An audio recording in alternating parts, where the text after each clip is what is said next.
Obviously not the way you wanted to finish, but can you talk about just overall? You've obviously played well the last 2 rounds. You got to be pretty happy with your play. I didn't play very well today by any means. I had less control of the ball and was hanging in there for a little while on the front my front nine, and then I lost 4 shots chipping from this rough around the greens on the last 9 holes, and each one it's like, well, it could jump or it could, and I just felt like I was just picking heads or tails and just losing each one. The chips felt fine, and each one came out completely different than how I thought. Sometimes that happens, like, the shorter the rough, the weirder the situation, versus if it's thick, you know exactly what you got to do. And so that's really incredibly frustrating, because it's like they're right there. So, those last 3 holes, playing out of the fairway, reachable par 5, off tee box, reachable par 5, and have a pretty good number in the last. Knowing that the lead, is going to be somewhere around 10, maybe 9, 10 under, I just, I really felt like I needed to get to 7 to have a chance, and so I've got to get better at closing these rounds out on Fridays. I had the same problem happen in Tampa, and it's not like a trend or anything. They just were random things each day, and this one happened to be misjudging chips, which is just normally a specialty of mine. So I'm just a little, how do you feel when you're on a bad run of cards and you're just like, man, on the last hole, I'm like, surely this is going to jump a little bit and run, and then that one spins. I'm like, I just would have never guessed it spins. So I just misjudging them just stinks. Aside from that, this is a place you've had a lot of success. Is there something about this course specifically that brings out a little creativity? Not that you don't typically have a lot, but you seem to do even more special things here. If I'm driving the ball well, you just have to drive the ball well here. And if you're driving it well, then you should have quite a few good looks. And then the other thing is you got to play in the wind. You got to flight the ball some. You got to throw some in the air. You got to just be a little creative in the height that you hit shots. Sometimes the curve. So it's normally just the Texas wind, and then the times I've played well here, I drove it. I've been driving it well, and so I think that's it. It's not like the green complexes are pretty funky. So some pins look pretty good, and others look terrible to me. Like as far as committing to a shot. So it's a little mixed bag. It's not like I come here and I'm like, oh yeah, this looks easy for some reason. It's a hard golf course with a premium on putting the ball in the fairway, but with the rough so low, some of these back pins, it's almost better to be in this rough, because you just land it on the middle of the green and it runs up. And so the times I've actually been in the rough, I've actually hit better approach shots in a weird way. So having said that, I'd still take 14 fairways tomorrow. Jordan, physically, are you able to grind and practice as much as you want to, or you want a pitch count still? No, I mean, the only pitch count I'd be on is recognizing how busy the next 12 weeks are, less about, but at the same time, prioritizing this weekend and next week would be huge, just given the position I'm in, the weather that's coming. So even if you are 5 or 6 back, at least we have the conditions to make up some ground. So yeah, I mean, being a little off today, I'll be out there in a half hour and grinding pretty hard.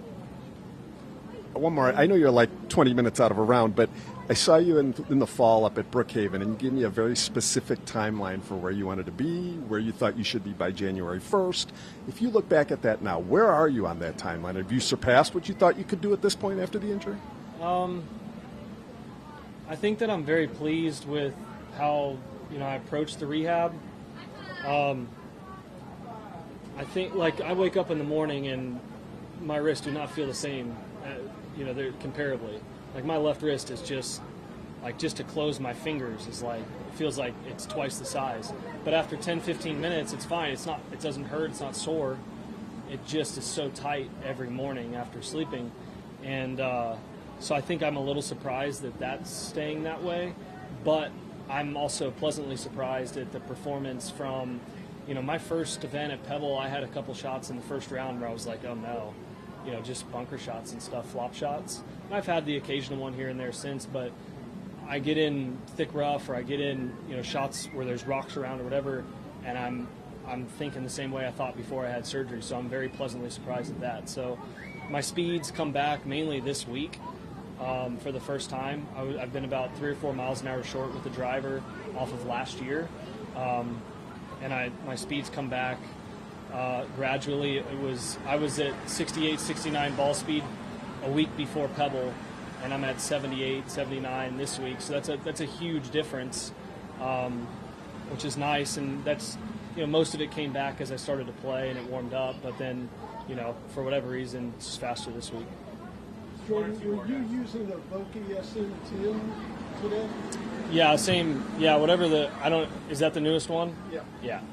Would you tell me the difference between that and the 6 that you used to win the Travelers? Well, my understanding as they continue with my lob wedge should be pretty similar. I try to have them make it the same like it's always been, and I'm a little particular about how he grinds it.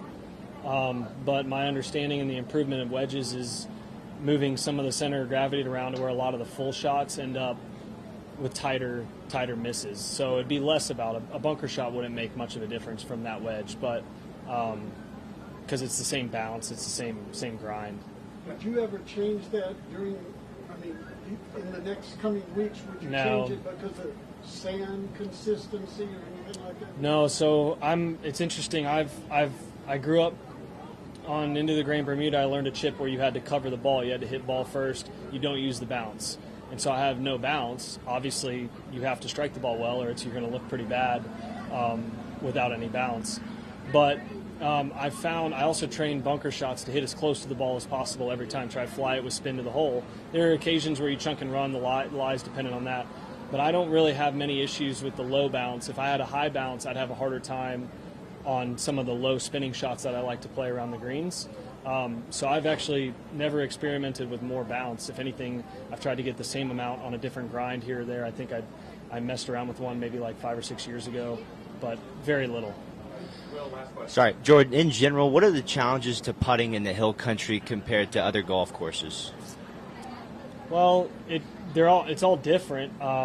These are overseed greens versus the other course here. They didn't overseed, so those greens would putt very different from these, even though we're in the same location. These are an overseed that don't get very fast. I think probably because of how much pitch is on a lot of the greens. And the overseeds come in tremendously this year, but that just means it plays grainier. We'll play Hilton Head and it's Bermuda grass like this normally is in a couple weeks, and it'll putt very different because they don't overseed it. And then last week in Houston was overseed. I didn't play it. So is Tampa. So is the Players. It putts similar to the Players here. The Players maybe being a little bit quicker. These are some of the slower greens that we'll see all year. But I think a lot of it has to do with the amount of slopes on the greens. Thanks, Jordan.